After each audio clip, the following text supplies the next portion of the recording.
shadow to my light. Did you feel us? Another star, you fade away. Afraid our aim is out of sight. Wanna see us alive. Where are you now? Nama saya Nanak Supriyatman, SPD. Saya adalah calon guru penggerak angkatan ke-7 Kabupaten Indramayu. Tentunya dalam rangka pemenuhan tugas modul 3.1 dalam pengambilan keputusan berbasis nilai-nilai kebajikan sebagai pemimpin, tentunya saya akan melakukan wawancara. Nah, adapun wawancara yang pertama yaitu dengan Bu Haji Usfarida SPD MPD. Beliau adalah Kepala UPTD SDN 1 Cipancu, yaitu tempat instansi di mana saya bekerja. Dan kemudian saya akan mewawancari yang kedua yaitu dengan Kepala Sekolah UPTD SD Negeri 2 Cipancu, Bapak Kasim SPD MPD.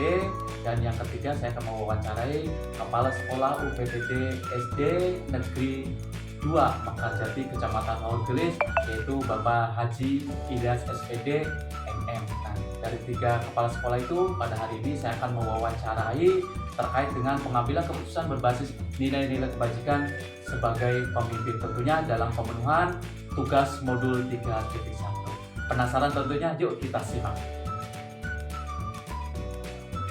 Baik, assalamualaikum Bu Haji. Waalaikumsalam. Ngomong-ngomong gimana kabarnya Bu Haji? Alhamdulillah dalam segala keadaan Ya, sehat.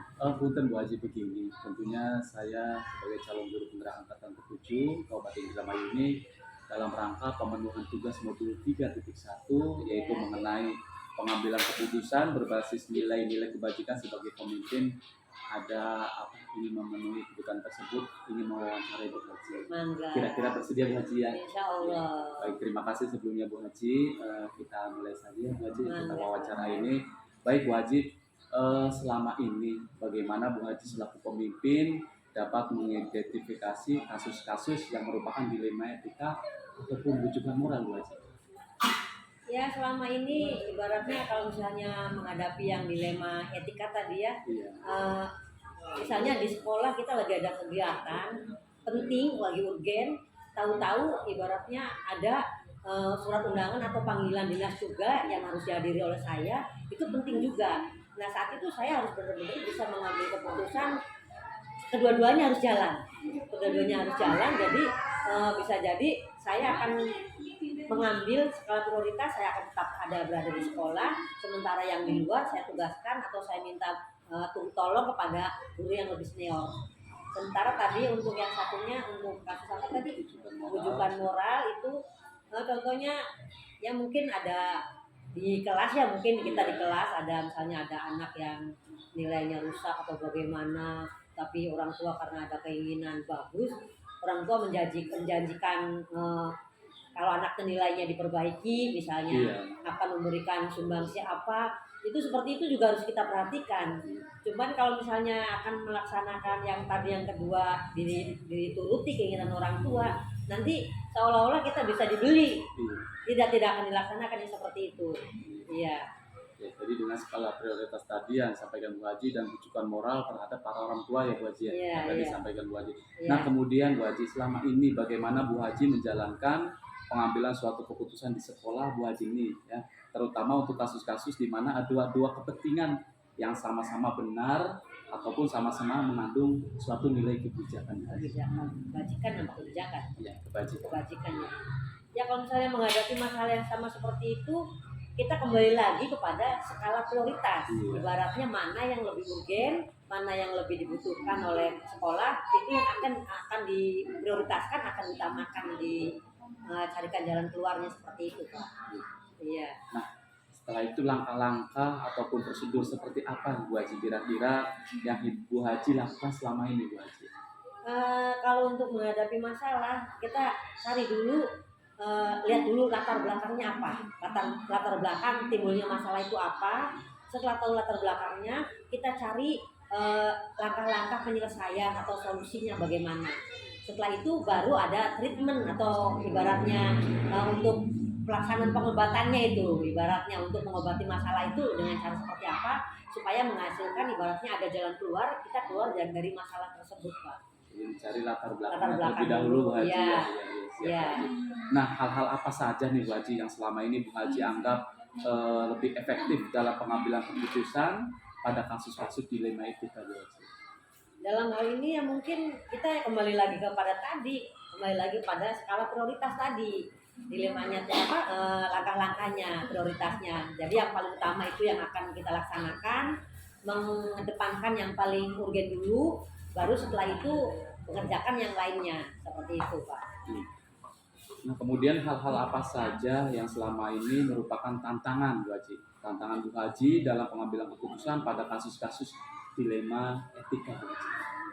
Tantangannya adalah pada saat misalnya kita menghadapi masalah yang sama-sama berat yang harus dihadapi dalam satu waktu, terus saya ibaratnya meminta bantuan kepada guru yang senior, guru tersebut tidak bisa menuruti permintaan saya, itu termasuk tantangan saya. Akhirnya kan saya harus bijak bagaimana supaya dilema tadi bisa dihadapi kedua-duanya. Mungkin saya akan minta tolong pada guru yang lain seperti itu Pak. Jadi tantangan itu bisa Bu Haji lakukan melalui guru-guru senior yang Bu Haji. Ya. Kalaupun itu tidak bisa, mungkin akan melibatkan guru yang lain. Guru yang lain, iya. Ya, luar biasa Bu Haji. Nah, apakah Bu Haji memiliki sebuah tata kala ataupun jadwal tertentu dalam sebuah penyelesaian kasus dilema etika? Nah, apakah Bu Haji langsung menyelesaikan di tempat contohnya ataupun memiliki sebuah jadwal bagaimana menyelesaikannya, bentuk atau prosedur seperti apa nih kira-kira yang Bu Haji jalankan? Untuk menghadapi dilema tadi ya, Iya.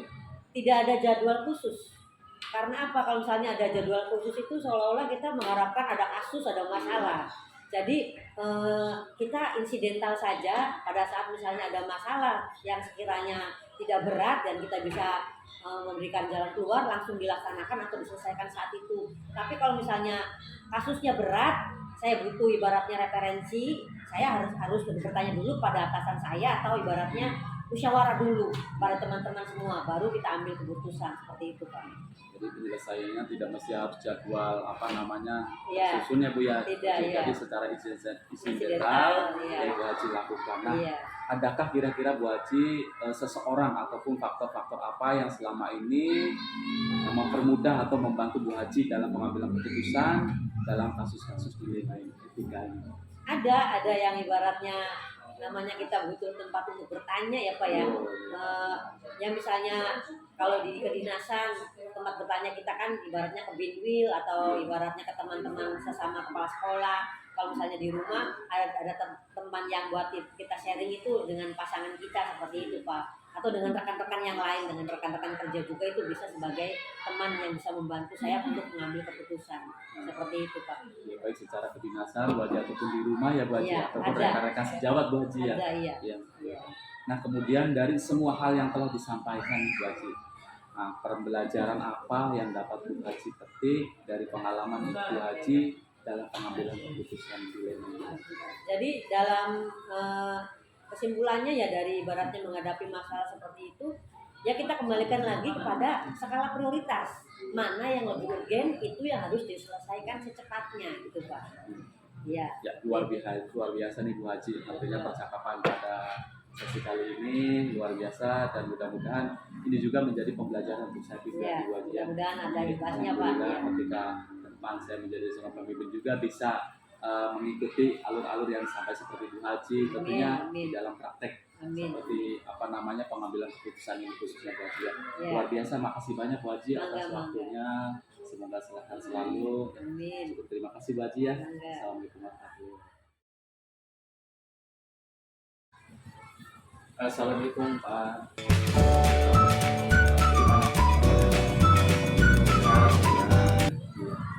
Ya, punten ini Pak, ini saya tuh terkait dengan calon guru penggerak. Kebetulan saya ini angkatan 7 di Kabupaten Indramayu Pak. Tentunya dalam rangka pemenuhan tugas Pak di modul 3.1 ini mengenai pengambilan keputusan berbasis nilai-nilai kebajikan sebagai pemimpin Pak. Artinya saya ingin mewawancarai Pak Kasim selaku pimpinan di UPTD SDN 2 Cipacu. Kira-kira bersedia Pak ya? Insya Allah ya. Alhamdulillah, terima kasih Pak. Kita mulai saja Pak ya dalam wawancara ini. Yang pertama Pak, nah selama ini bagaimana Bapak selaku pimpinan di UPTD SDN 2 Cipacu ini dapat mengidentifikasi kasus-kasus yang merupakan dilema etika ataupun rujukan moral. Terima kasih Pak Nanang ya sebelumnya ya, dan maaf ya barangkali nanti jawaban saya kurang pas ya. Untuk dilema yang tadi yang Bapak Nanang sebutkan itu memang sudah tepat ada dan cara mengedukasinya kami mendengarkan informasi yang ada di kejadian setelah ini.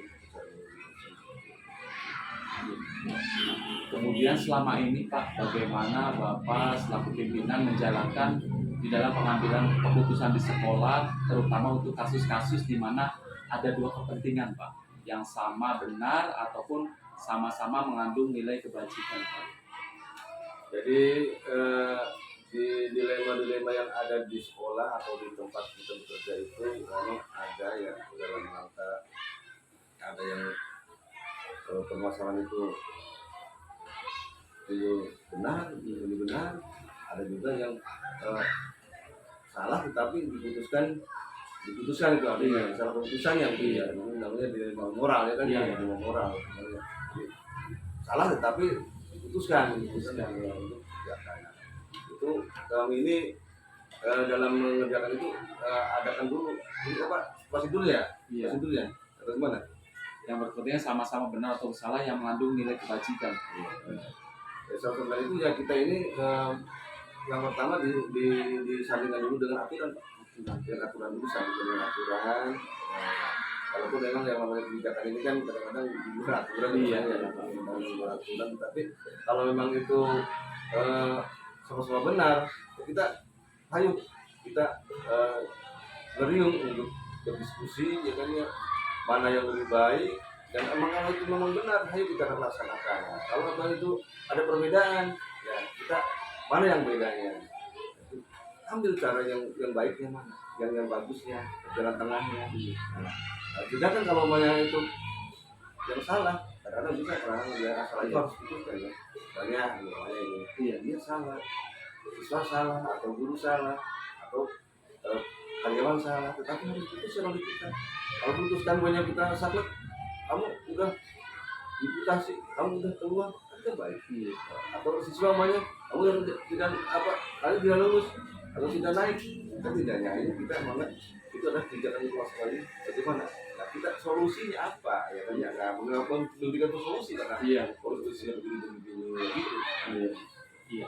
Kemudian langkah-langkah apa nih Pak kira-kira ataupun prosedur apa?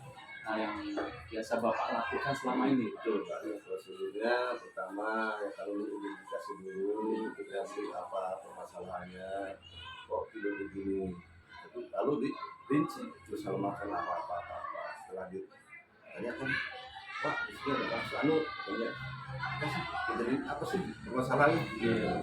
Nah itu kita review, nah, terus setelah itu kita adakan mencari informasi ini yang saya lakukan itu tidak bersamaan Pak. Banyak ada dua yang konflik ya dua orang yang konflik lah antara seorang yang konflik terus satu diwawancara ya, akhirnya setelah ini saya tidak berdua satunya lagi dengan tujuan untuk mencari ya, informasi kan kadang-kadang yang namanya informasi itu kan yang namanya manusia ya mengaku tersendiri gitu kan benar orang lain salah cari informasi itu dan setelah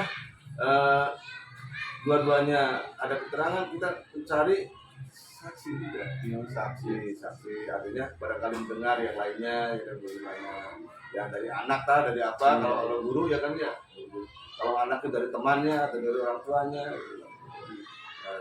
nah setelah ada review lagi nanti dua-duanya diharapkan kita bicara dengan baik dengan etika yang baik dengan kalau yang diingin saling dengan aturan juga lalu kita memutuskan itu. Jadi diawali dari mengidentifikasi Pak ya. Kemudian diakhiri dengan disandingkan dua-duanya. Nah kemudian Pak nih hal-hal apa aja nih yang selama ini Bapak anggap efektif dalam pengambilan keputusan ada kasus-kasus dilema etika. Yang itu saya ini yang saya lakukan tadi ya, dengan berdiskusi, ngobrol bareng, memberikan penguatan dan meminta kepada yang konflik tersebut untuk hati yang tenang dengan tidak emosi. Itu yang kami ini tadi dengan diskusi Adanya komunikasi melalui diskusi Pak ya, betul sekali. Nah kemudian hal-hal apa saja nih Pak yang selama ini merupakan suatu tantangan Bapak dalam pengambilan keputusan pada kasus-kasus dilema etika Pak?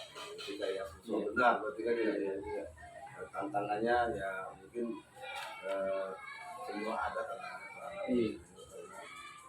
Tadi kan saya kan yang namanya di suatu organisasi, di suatu perkumpulan, di suatu tempat pasti ada permasalahannya. Kalau LD5 seperti tadi, karena kita ini ya untuk sebagaimana jangan terjadi apa tadi untuk yang tantangan dalam pengambilan keputusan itu tak merupakan tantangan apabila dari yang konflik tersebut tidak ada niat untuk berdiskusi atau tidak niat untuk apa ya, untuk menyelesaikan masalah yang baik ya. Artinya yang konflik itu apa ya hatinya tidak terbuka untuk kebaikan itu, ingin menang sendiri dan sebagainya, itu tantangan kan. Atau keterbatasan pengetahuan yang mereka ala punya tentang aturan-aturan yang ada. Apakah yang Bapak miliki ada sebuah katakanlah ataupun jadwal Pak, jadwal tertentu dalam sebuah penyelesaian kasus dilema etika? Apakah Bapak langsung menyelesaikan di tempat ataupun memiliki sebuah jadwal untuk menyelesaikannya? Bentuk atau prosedur seperti apa Pak yang kira-kira dijalankan Pak? Apakah langsung di tempat itu ataukah ada nanti penjadwalan dalam penyelesaiannya atau seperti apa Pak? Nah, kalau untuk penanganan tergantung situasi ya, dan kasus. Kalau jadwal khusus ya tidak punya, hanya itu. Kalau memang itu kasusnya ringan ya langsung. Kalau kasusnya itu harus pengurukan penelitian dan sebagainya, harus ada pembuktian dan sebagainya, itu kan harus ada jadwal. Tapi jadwalnya cerita aja juga sudah ada jadwal khusus, sudah ada kejadian Bu atau Pak ya kan, kita minta waktu sekian. Jadi adapun untuk jadwal-jadwal yang khusus itu kami tidak ada ya. Tapi kami juga sering ada memprogramkan untuk dibawa ke dalam rapat. Kami mengadakan rapat setiap bulan, dalam tahun itu ada pembinaan. Nah, itu diantaranya untuk meyakinkan bahwa kita ini untuk bagaimana caranya kita menangani hal-hal tersebut. Lalu juga ada yang untuk yang rutinan, yaitu kelas, guru, gitu ya. Itu juga diantaranya adalah penulisan Pak. Jadi melihat kasus terlebih dahulu Pak ya, kalaupun memang itu bisa langsung diselesaikan ya langsung pada saat itu Pak. Namun ketika kasusnya mungkin perlu sedikit penelitian, artinya dasar-dasar pembuktian, mungkin ada jadwal Pak ya. Pak ya. Nah baik Pak, adakah seseorang apa yang selama ini ataupun faktor-faktor apa yang selama ini mempermudah atau membantu Bapak nih Pak dalam pengambil keputusan dalam kasus-kasus dilema etika? Jelas ada, karena kami juga dalam keputusan itu pertama ya tadi ya jelas yang kalau yang konflik Pak ya jelas, yang kedua yang senior karena yang senior, karena kenapa saya minta persetujuan yang senior karena Pak ya mungkin jam terbangnya beda ya Pak ya. Ya tapi kita ini kan sekarang kan kepala sekolah itu tidak pasti paling tua, pengalaman banyak. Kalau dulu memang mulai senduk dulu mah. Sekarang mah kan bisa yang muda ya seperti saya, ada yang seniornya, ada model Pak Ahmadi, Pak Budi dan kami minta pertimbangan. Itu yang membantu. Yang keduanya pengawas mungkin ya, dan yang lainnya adalah guru-guru atau teman-teman yang mengerti tentang etika tersebut. Jadi tetap ada seseorang yang ada seseorang dari kayak seperti tadi guru-guru yang lebih senior, Iya, kayak dari iya. pihak pengawas ataupun yang lainnya Pak. Iya. Nah kemudian Pak, dari semua hal yang disampaikan nih Pak, pembelajaran apa nih kira-kira yang Bapak petik dari pengalaman pengambilan keputusan Pak? Jadi begini Pak, kasus itu merupakan pengalaman yang paling penting, pembelajaran yang paling penting bagi saya. Ya karena apa?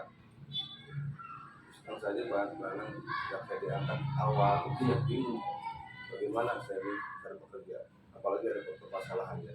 Nah begitu ada kasus, bingung saja kita tangani, dan alhamdulillah begitu kita ditemukan kasus, kita ini merasa ada pengembangan dan semakin yakin bahwa kita ini ya untuk menjalankan tugas nih. Oh iya, tadinya Pak, saya bagaimana nih?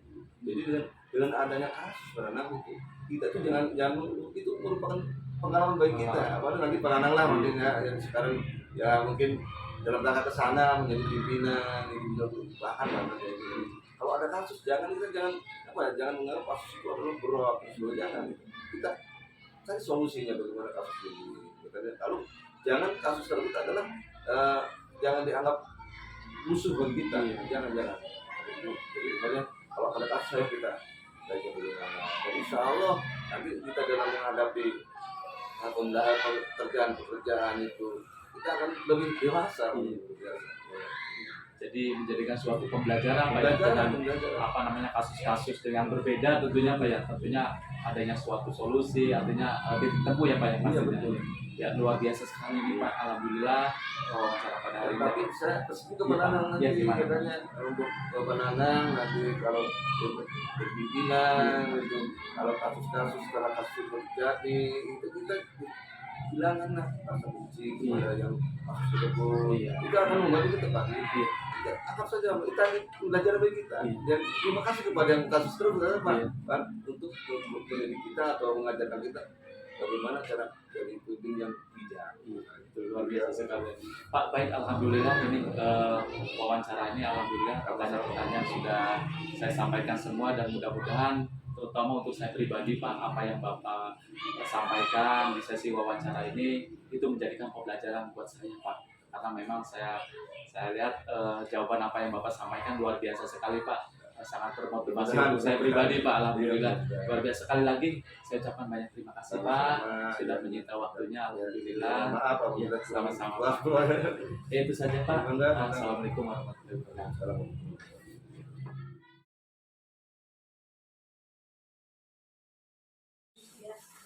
Assalamualaikum Pak Haji.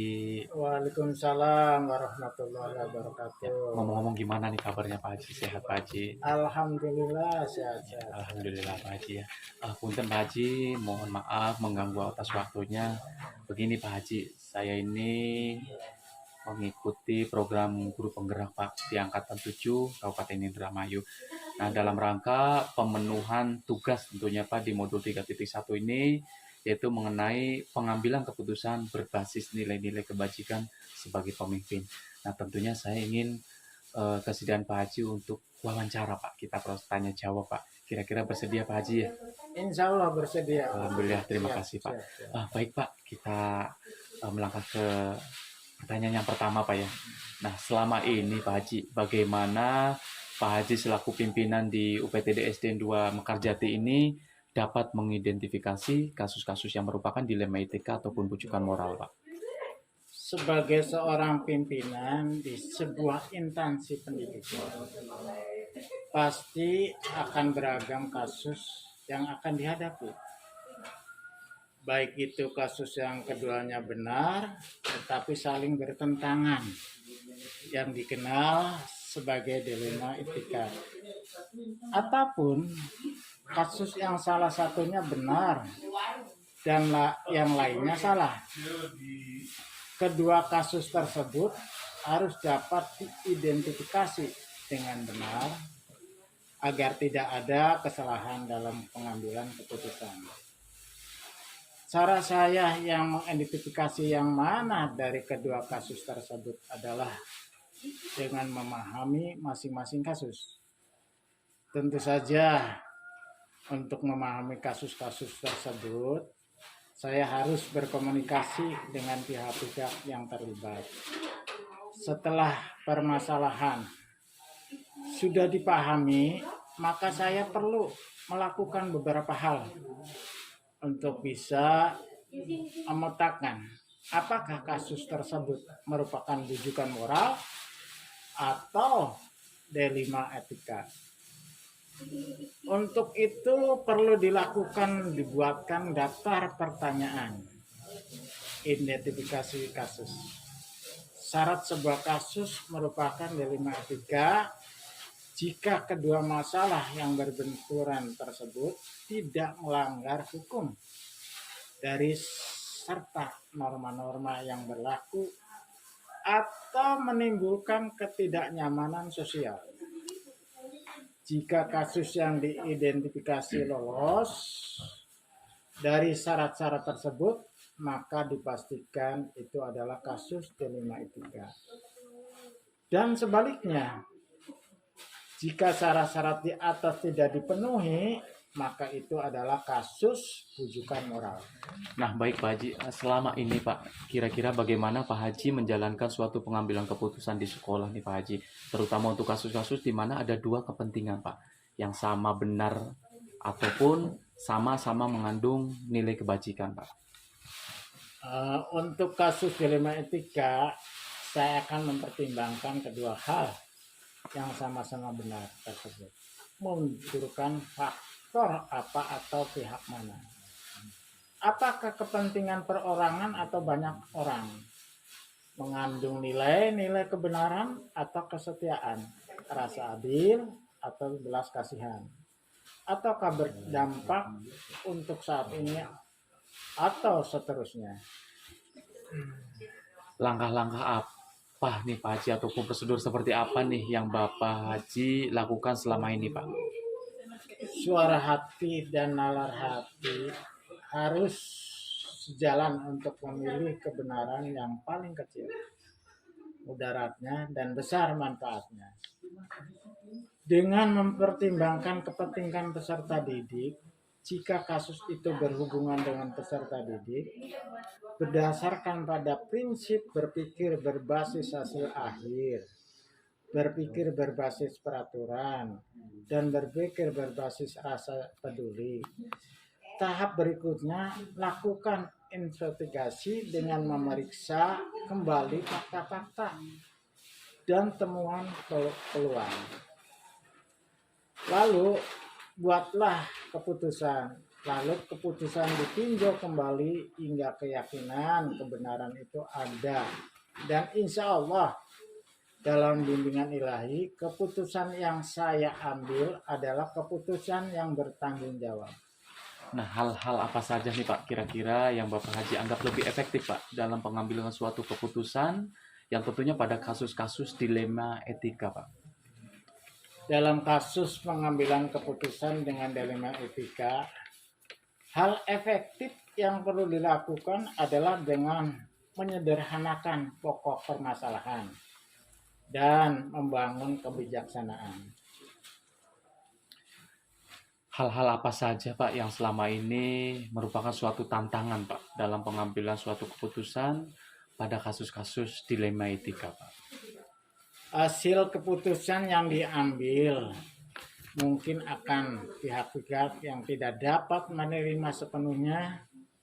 Proses untuk dapat memahamkan sebagian orang untuk secara ikhlas menerima dan menjalankan keputusan menjadi sebuah tantangan, serta untuk tetap istiqomah dalam menjalankan keputusan yang sudah disepakati.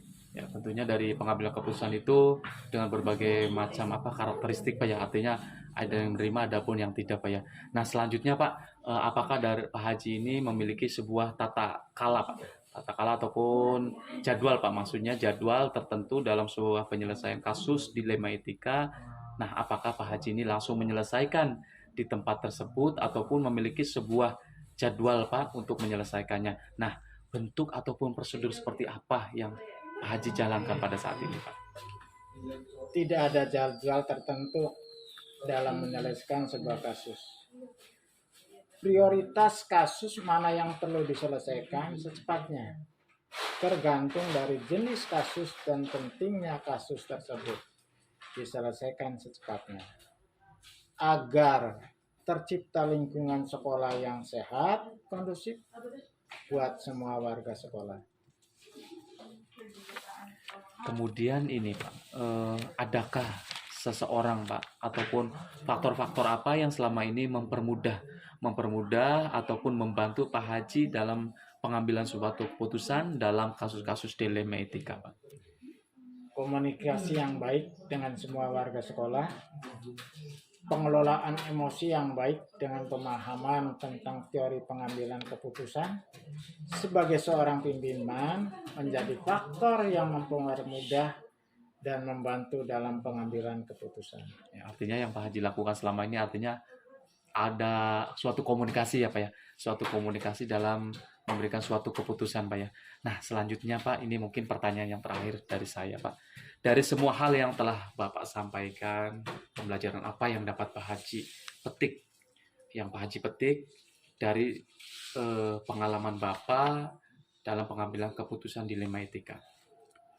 Dalam mengambil sebuah keputusan, maka mengidentifikasikan jenis kasus harus bisa dilakukan lebih awal dengan melakukan pengujian, lalu lakukan pengujian benar lawan benar untuk dapat menentukan paradigma apa yang akan kita pilih sehingga keputusan bisa diambil sesuai dengan prinsip-prinsip yang tidak merugikan siswa.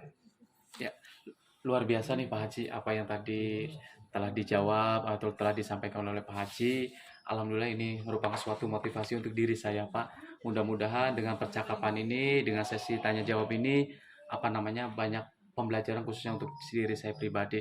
Dan tentunya bahwa kita betul sekali Pak, memang dalam suatu pengambilan keputusan, ketika memang menurut kita ini benar, belum tentu menurut orang lain itu benar Pak ya. Artinya adanya suatu kajian-kajian terlebih dahulu ketika kita dalam mengambil suatu keputusan yang kira-kira endingnya nanti bisa diterima dan bisa dipertanggungjawabkan ya Pak Haji ya. Nah baik Pak Haji, terima kasih banyak atas waktunya.